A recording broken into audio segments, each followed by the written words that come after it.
Good afternoon, everyone. Today is the second day of autumn in Canada. Today is Thursday, 22nd September 2016. Today I'm going to read Daniel chapter 6. Daniel and the lion then. It pleased Daniel to set over the kingdom 120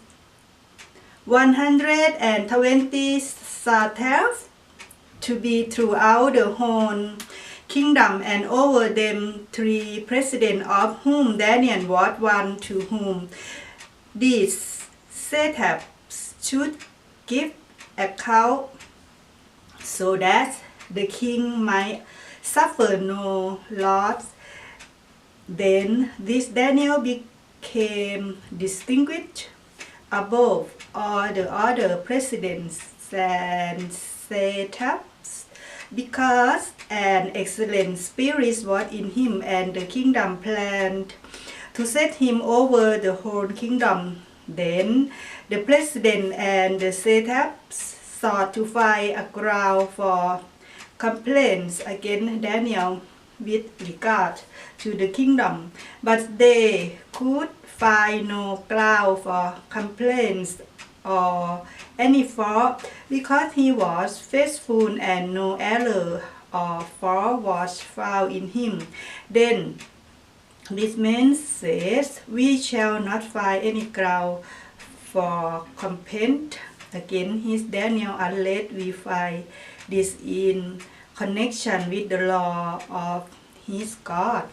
Then these presidents and satraps came by agreement to the king and said to him, "O King Darius, live forever. All the presidents of the kingdom, the prefects and the satraps, the counselors and the governors are agreed that the king should establish an ordinance and enforce an injunction, then that whoever makes petition to any god or man for 30 days, except to you, O king, shall be cast into the den of lions. Now, O king, establish the injunction and sign the document, so that it cannot be changed, according to the law of the Medes and the Persians, which cannot be revoked." Therefore King Darius signed the document and injunction. When Daniel knew that the document has been signed, he went to his house, where he had windows in his upper chamber open towards Jerusalem. He got down on his knees 3 times a day and prayed and gave thanks before his God, and he had done previously. Then these men came by agreements and found Daniel making petition and plea before his God. Then they came near and said before the king concerning the injunction, "O king, did you not sign an injunction that anyone who makes petition to any god or man within 30 days, except to you, O king, shall be cast into the den of lions?"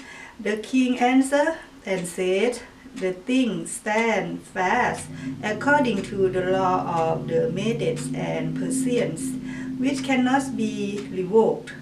Then they answered and said before the king, "Daniel, who is one of the exiles from Judah, pay no attention, pay no attention to you, O king, or the injunction you have signed, but makes his petition 3 times a day." Then the king, when he heard these words, was much distressed, and set his mind to deliver Daniel, and he labored till the sun went down to rescue him. Then these men came by agreement to the king and said to the king, "Know, O king, that it is a law of the Medes and Persians, there's no injunction or ordinance that the king established can be changed." Then the king commanded, and Daniel was brought and cast into the den of lions. The king declared to Daniel, "May your God, whom you serve continually, deliver you." And a stone was brought and laid on the mouth of the den, and the king sealed this with his own signet and with the signet of his lords, that nothing might be changed concerning Daniel.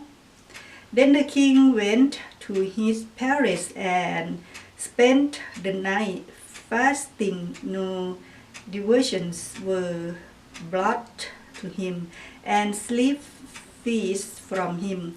Then at break of day the king arose and went in hush to the den of lions. As he came near to the den where Daniel was, he cried out in a tone of anguish. The king declared to Daniel, "O Daniel, servant of the living God, have your God, whom you serve continually, been able to deliver you from the lion?" Then Daniel said to the king, "O king, live shut the lion. O king, live forever. My God sent his angel and shut the lion's mouth, and they have not harmed me, because I was found blameless before him. And also before you, O king, I have done no harm." Then the king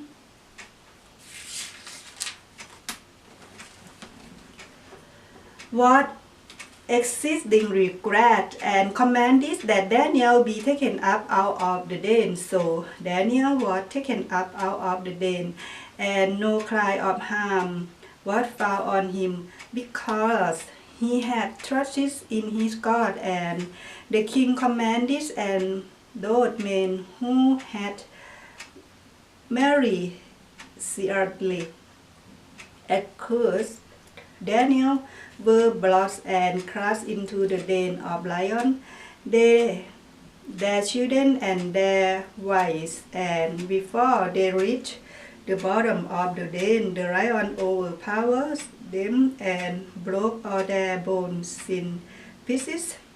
Then King Darius wrote to all the people, nations, and languages that dwell in all the earth, "Peace be multiplied to you. I make a decree that in all my royal dominion people are to tremble and fear before the God of Daniel, for he is the living God, enduring forever. His kingdom shall never be destroyed, and his dominion shall be to the end.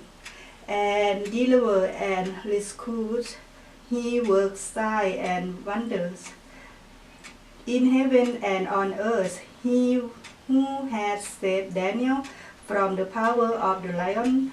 So this Daniel prospered during the reign of Darius and the reign of Cyrus the Persian.